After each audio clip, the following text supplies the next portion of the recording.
Hey everyone, and welcome back. Now, is ICP the next Uber or Airbnb? That's the question that I'm asking today and that I'm hoping to find out. And the reason why I feel like this question is relevant and really comparable is because I look at DEPIN just generally as an entire industry as an Uber or Airbnb type of industry. Because if you look at what DEPIN is doing fundamentally, they are taking an industry, the physicalized infrastructure network, which usually has to be run by giants, right? I mean, you think about Amazon, you think about Microsoft. If you go to telecom, you think about AT&T, T-Mobile, Verizon. Like you look at these industries which are realistically run by like 2 or 3 companies just because the amount of resources that you need to have when you're operating at that level are absolutely massive. And since they are that massive, usually if there becomes another smaller player within the space, they just buy them up whenever they start to get any sort of like volume within the industry. And so I look at DEPIN very similarly to like an Uber or an Airbnb, right? I mean, hotels aren't necessarily as concentrated as these other types of industries. Cabs kind of were if you looked at it on like a more local perspective. But what you could see overall is like obviously hotels take a massive amount of capital investment to own, operate, manage, do all this type of stuff with a hotel. Same thing with taxi companies, right? Obviously you could have your own like, individual taxi company, but Yellow Cab is kind of the big one, right? Because they have the name. They can, have 100 of their cars driving around the city, all with the same number posted on them. So it was really easy for people to know who to call when they needed a cab. So this is kind of the dynamic that we're looking at, I think, with ICP and the DEPIN system. Right now, you have a very old, like legacy centralized industry, and you can tell that it's kind of like a legacy industry because it's so centralized and so consolidated, because it takes so much capital investment to actually get involved within. A lot of these DEPIN companies that we've been seeing lately, like Helium and ICP and Filecoin and HiveMapper, and a lot of these types of DEPIN companies that are trying to get themselves established in this like larger network, they're needing to do so, but they're essentially doing like an Uber model, right? They're essentially trying to use a new technology to enable something that wasn't possible before, right? Uber, great example. It was not possible to peer-to-peer match people who needed a taxi ride, so you needed a taxi company, right? Well, the change in cell phones and like cell technology and all this type of stuff, this allowed for people to get matched one-to-one. So ICP is a similar type of thing, not in the sense that you're not able to find matching people for like storage one-to-one, but with DEPIN companies, what you're able to do is you're essentially able to crowdsource a network that you could never be able to do individually. If we talk about like Helium specifically, obviously, if I have one node, sure, I can cover my house and the surrounding area, but the second I leave that surrounding area, I no longer have a cell network coverage, right? Well, if we can get on a network and I'll crowdsource it, that's what Helium allows for. ICP, same type of thing. If I have a node that I can, use to support 100 terabytes, well, that's great. But I don't know who needs 100 terabytes stored. And also when their requirements change, I don't have the infrastructure to handle all of that, right? ICP can support this because as people's infrastructure needs change, people are able to lean on the pool of these decentralized providers to essentially have a service that looks and feels centralized, but it's not, because it's actually kind of like crowdsourced through a whole bunch of different people. I know this is a little bit of a longer intro as to why this is important, but ultimately, hopefully that makes sense as to why we're discussing this today, because I do feel like they sit in an industry that is very, very similar to what Airbnb or Uber or other companies like that did. So let's go on ahead and take a look at how this could happen, what are the big hurdles, all this type of stuff. So starting out, we're going to look at the ICP chart. And looking at the ICP chart, what we can see here is we have been in a months-long consolidation here. We've kind of formed into a pretty nice wedge. Right now, we are at the very top end of the wedge. And if we zoom in a little bit closer, we can see that we have actually just barely started to break out of the top end of this wedge. Now, we do have this point of resistance here that is very close. It looks actually like we've already hit into it. So there is a very high possibility that, potentially we pull back into this wedge. Usually to break a wedge, you need to close out above it, and usually close maybe, 2 or 3 candles above it. So you can kind of confirm that this wedge has been broken, particularly with this point of resistance being so close.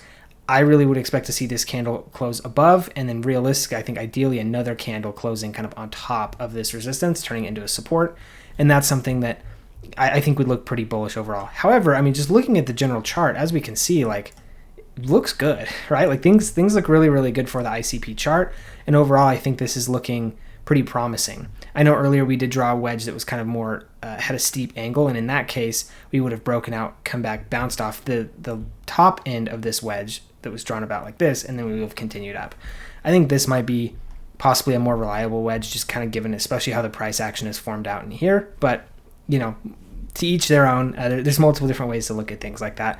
As you can see, I have been doing all my charting on Margex. It's a leverage exchange where you can trade up to 100x leverage with no KYC or VPN required. So if that's something that you're interested in, feel free to look at the link below and check it out. As I mention every single time, leverage trading is not without risk. So just be very, very careful if you do it. And also just make sure you understand the basics of leverage trading and how it works and why it works and all this type of stuff. If you understand it and you kind of are pretty good at playing the market, you can do really quite well for yourself, but you really do need to understand it. So if it's something you're interested in, just make sure you're being safe and responsible. Also, if you are finding the information in this video useful so far, please do give me a like and subscribe. It really does help me out a lot.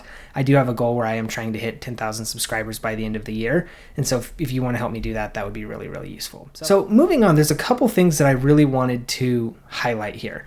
And one of the actually most important and key things that I found while looking into Internet Computer was how the pricing structure works and how that would look like. And so there's a couple things that I wanted to discuss here.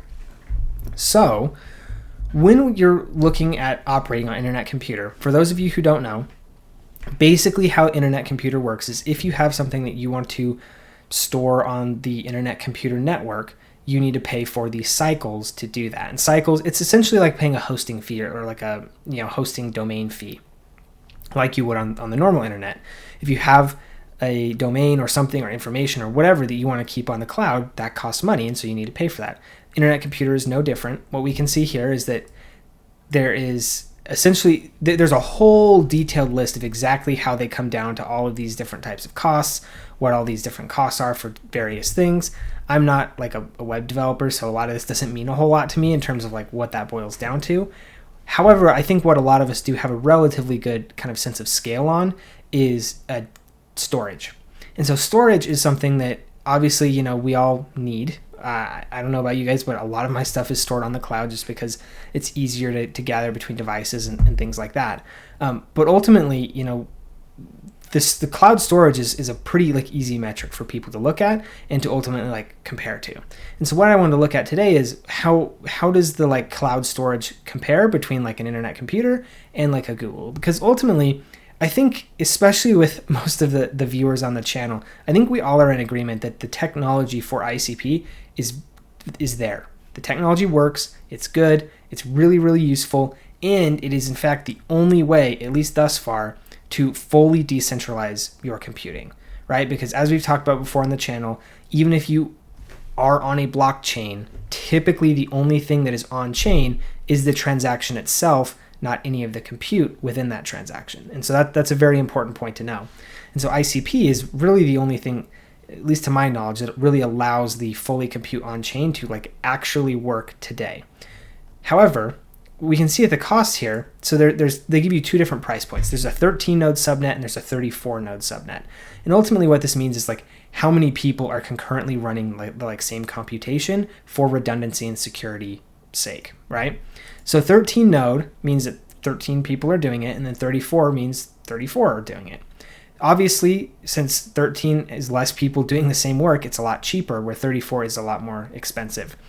The difference here as to why you would do 13 versus 34 is, at least per ICP's recommendation, the 34 subnet is what they call a fiduciary level of security, meaning if you were to be doing money, finances, things like that it is a lot more high security or needs that extra security guarantee, then you would really need to be using the 34 node. If you're just looking to just do stuff on the internet that's not really high security, but obviously you want security, but it's not super critical or anything like that, you can get away with the 34 node subnet, which is obviously a third of the cost. So looking at this, we can see that for storing a gigabyte of data per month, it's going to cost you about 44 cents if you run it on a 13 node subnet and $1.70 on a 34 node subnet. Now, if you're like me, some of you may already have context of whether this is good or bad or whatever else. But if you're like me, I was like, wow, I don't really know what this costs, right? But what I do know is how to figure it out, because we all know that Google Cloud is huge and everybody knows Google Cloud. So the next thing that I looked at was Google Cloud. And what we can see here, if you haven't already been able to figure it out, the cost is very, very, very different. And so we can see, for standard storage, again, this is kind of like you always need the data available. And this is what, at least from my understanding, this is the ICP quote. So all of this stuff is, of course, cheaper, but it's less accessible. It's also kind of like not as readily available. And so this is all something that, of course, you can get. And I'm sure ICP has an option in which they provide, but this is kind of the only comparison. So we're going to look here. And obviously, 2 cents compared to 44 or $1.70, depending on, kind of what level of security you're looking for. We'll just stick with the 44 cent, like the 13 node subnet, just because I'm not exactly sure the security guarantee that we're getting here. I would imagine it's pretty high, but I don't actually know that for sure. And frankly, the 44 cents kind of proves my point well enough anyway. And so this is something that I actually found to be very, very surprising as I was going through and doing my research, because ultimately, I mean, obviously we all like the idea of a decentralized web and doing things on ICP and have like controlling our data and doing all this type of stuff. But at what cost, right? I mean, this to me is like, I don't get me wrong, I love crypto just as much as the next guy, but I'm also, I'm a pragmatic person. And I would imagine that this probably, I've been asking some questions to my community over the past couple of days, kind of trying to figure out like, what is the problem with ICP? And so my understanding of this question previously was primarily the project is just too complex, right? People have a really hard time understanding what it is they're doing exactly, how they do it, all of this type of stuff. Honestly, after looking at this, I think the question is far more simple, and that is, it's just too expensive. I mean, if you look at, this versus ICP, the difference is 22 times greater. So I essentially could pay almost 2 years for my data with Google than what I'd be paying in 1 month on ICP. That's a massive difference, especially when you're running a startup company that needs to operate pretty lean before you've kind of found a product market fit.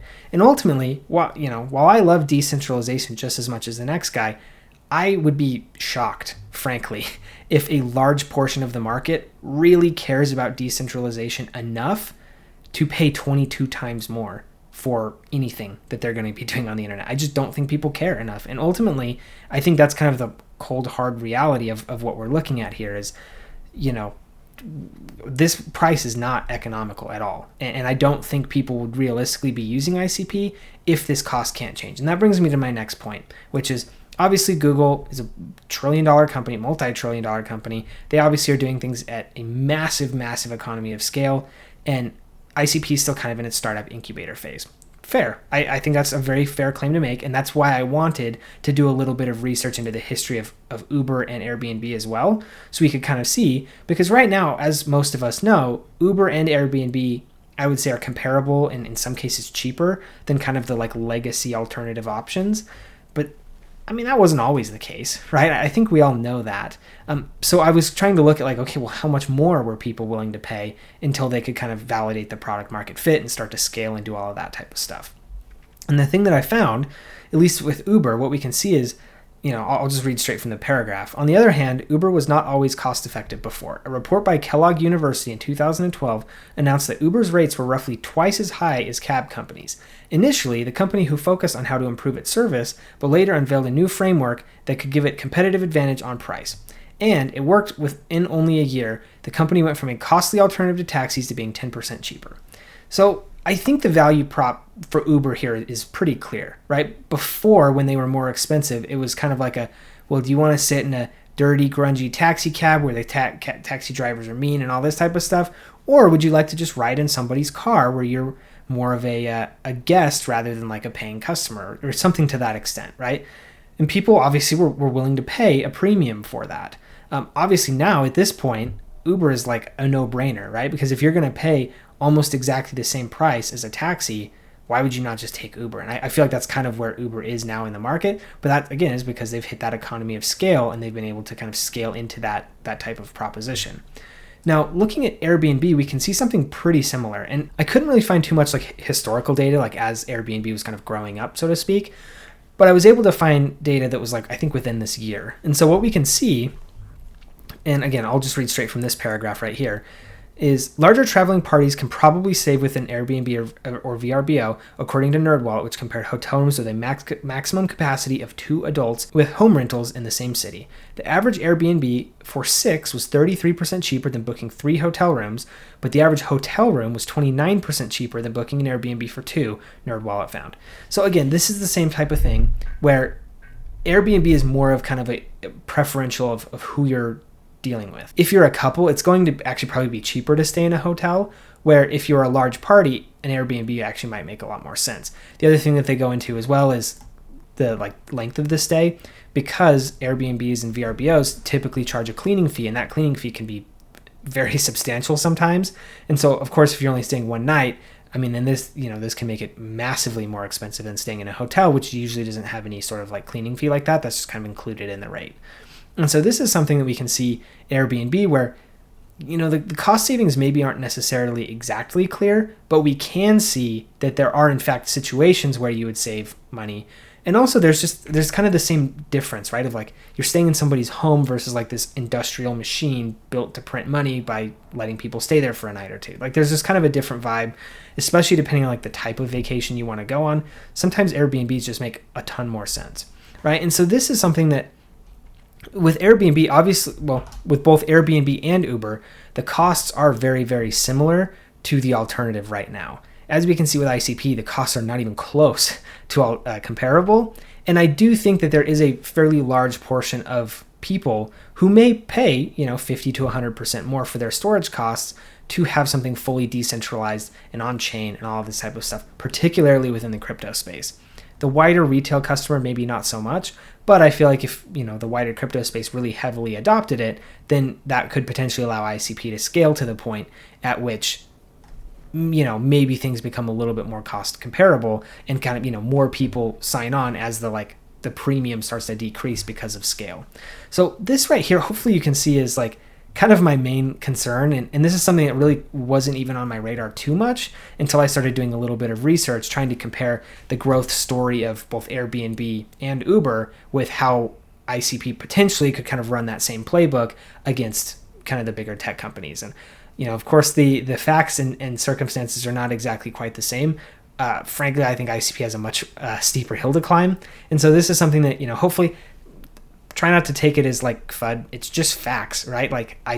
You saw them all on the website. This is not I'm not making up any sort of information here. And so, ultimately, hopefully this makes a little bit of sense as to, what I would probably say now the primary concern for me is with ICP is it's just purely affordability. Once we can figure that out, then I think that will make a lot more sense and become a lot more affordable for people. But at least currently, it's very, very expensive to do so at this point in time. So anyway, hopefully the information in this video was useful and valuable. I know I definitely learned a lot kind of doing my research to make this video. If you did as well, please do give me a like and subscribe. It really does help me out a lot. Also, I'd be really interested to hear you guys' comments and feedback. I know that I've got a ton of very, very strong ICP supporters in my community. And so I would be really interested to hear kind of what your guys' take is on this. Were you already aware of kind of the massive cost difference? If so, what are some of the reasons that you guys have found that validate or maybe legitimize some of the cost differences that we're seeing with ICP? If you weren't previously aware of this, how does this kind of affect your view on ICP?